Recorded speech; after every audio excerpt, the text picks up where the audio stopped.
या देवी सर्वभूतेषु मां ब्रह्मचारिरूपेण संस्थिता नमस्तस्यै नमस्तस्यै नमस्तस्यै नमो नमः। हरे कृष्णा। नवरात्रि का दूसरा दिन माँ ब्रह्मचारिणी को समर्पित माना जाता है। माँ ब्रह्मचारिणी को ज्ञान और तप की देवी कहा जाता है। पौराणिक ग्रंथों में माँ दुर्गा के इस स्वरूप को भक्तों के लिए अनंत फलदायी बताया गया है। धार्मिक मान्यता है कि माँ ब्रह्मचारिणी की उपासना से जीवन में त्याग, सदाचार, संयम, वैराग्य और तप की प्राप्ति होती है। देवी दुर्गा के 9 अवतारों में से दूसरे अवतार को माँ ब्रह्मचारिणी के नाम से जाना जाता है। देवी के इस अवतार की पूजा नवरात्रि के दूसरे दिन माँ ब्रह्मचारिणी के रूप में होता है। ब्रह्मचारिणी 2 शब्द ब्रह्म और चारिणी से मिलकर बना है, जहाँ ब्रह्म का अर्थ तपस्या और चारिणी का अर्थ आचरण करने वाली है, अर्थात ब्रह्मचारिणी का शाब्दिक अर्थ तप का आचरण करने वाली। महादेव को अपने पति के रूप में पाने के लिए की गई कठोर तपस्या के कारण ही देवी का नाम ब्रह्मचारिणी स्वरूप का आविर्भाव हुआ। तो आइए जानते हैं माँ ब्रह्मचारिणी के तप की अनन्य कथा। ब्रह्मचारिणी का स्वरूप अत्यंत शांत और मनोरम है। उनके दाएं हाथ में जप की अक्षय माला और बाएं हाथ में कमंडल सुसज्जित है।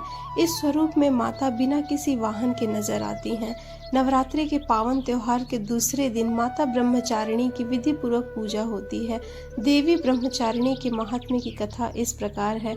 महादेव के प्रति उनके प्रेम और निष्ठा से जुड़ी हुई माँ दुर्गा का यह अवतार मनुष्य को निष्ठा और वैराग्य की सीख देता है। प्रजापति दक्ष के यज्ञ में माता सती के आत्मदाह के बाद समस्त सृष्टि जैसे श्रीहीन हो गई और महादेव भी तप में लीन हो गए। देवताओं ने महादेव की ऐसी हालत और दानवों के उपद्रव से त्रस्त होकर आदिशक्ति भवानी का ध्यान किया। आदिशक्ति ने देवताओं को आश्वस्त किया कि वे हिमालय के घर कन्या रूप में अवतरित होंगी। यही कारण है कि देवी ने हिमालय और मैना के घर जन्म लिया। पर्वतराज की पुत्री होने के कारण उन्हें शैलपुत्री भी कहा जाता है। एक बार हिमालय ने देवर्षि नारद से देवी पार्वती की जन्म पत्रिका का ठीक जांच कराया और देवर्षि ने देवी पार्वती की जन्म पत्रिका देखकर बताया कि आगे जाकर ये त्रिलोक के स्वामी भगवान शिव की अर्धांगिनी होंगी। जब इस बात का पता देवी पार्वती को चला तो उन्होंने वन में जाकर महादेव को पाने के लिए कठोर तपस्या करना शुरू कर दिया।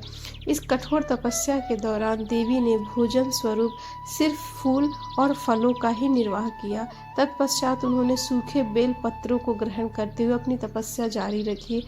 एक समय ऐसा भी आया जब देवी निर्जला और निराहार महादेव की तपस्या में लीन थी। महादेव को पाने के लिए देवी की इतनी कठिन तपस्या के साक्षी सभी देवी देवता एवं ऋषि मुनि बने और उन्होंने देवी पार्वती की इस तपस्या को आशीर्वाद देते हुए कहा कि भगवान शिव ही उनके पति के रूप में उन्हें प्राप्त होंगे। कठिन तपस्या के कारण उनका शरीर कमजोर हो गया था। जब उनका शरीर अत्यंत क्षीण हो गया था तब माता मैना अत्यंत दुखी हुई और उन्हें इस कठिन तपस्या से विरक्त करने के लिए आवाज दी और उमा कहा। तब से देवी ब्रह्मचारिणी का नाम उमा भी पड़ गया। उमा नाम का अर्थ है कि तप ना करो। उनकी इस तपस्या से तीनों लोकों में हाहाकार मच गई और माता की तपस्या को देखकर ब्रह्मा जी ने आकाशवाणी करते हुए कहा कि देवी, आज तक किसी ने भी इतनी कठोर तपस्या नहीं की होगी जैसा तुमने किया है। तुम्हारे कार्यों की सराहना चारों ओर हो रही है। तुम्हारी मनोकामना जरूर पूरी होगी और जल्द ही भगवान शिव जी तुम्हें पति के रूप में अवश्य प्राप्त होंगे। अब तुम तपस्या से विरत होकर घर लौट जाओ। शीघ्र ही तुम्हारे पिता तुम्हें बुलाने आ रहे हैं। इसके बाद माता घर लौट आई और उनकी इस कठोर तपस्या के कारण ही उनका नाम ब्रह्मचारिणी पड़ा और बाद में महादेव शिव के साथ उनका विवाह हुआ।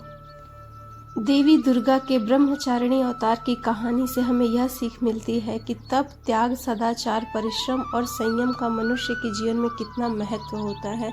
मनुष्य अगर कठोर परिश्रम करते हुए अपना जीवन यापन करे तो उसे अपने मनोवांछित फल की प्राप्ति अवश्य होती है।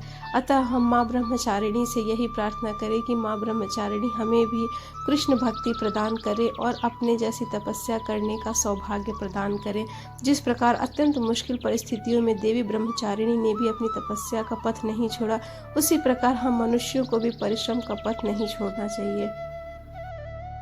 नवरात्रि के दूसरे दिन मनुष्य को ब्रह्म मुहूर्त में उठकर स्नान आदि से निवृत्त होकर माँ भगवती की आराधना करनी चाहिए।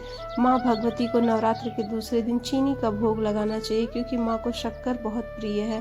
ब्राह्मण को दान भी देना चाहिए चीनी का। मान्यता है कि ऐसा करने से मनुष्य दीर्घायु होता है। इनकी उपासना करने से मनुष्य में तप, त्याग, सदाचार आदि की वृद्धि होती है।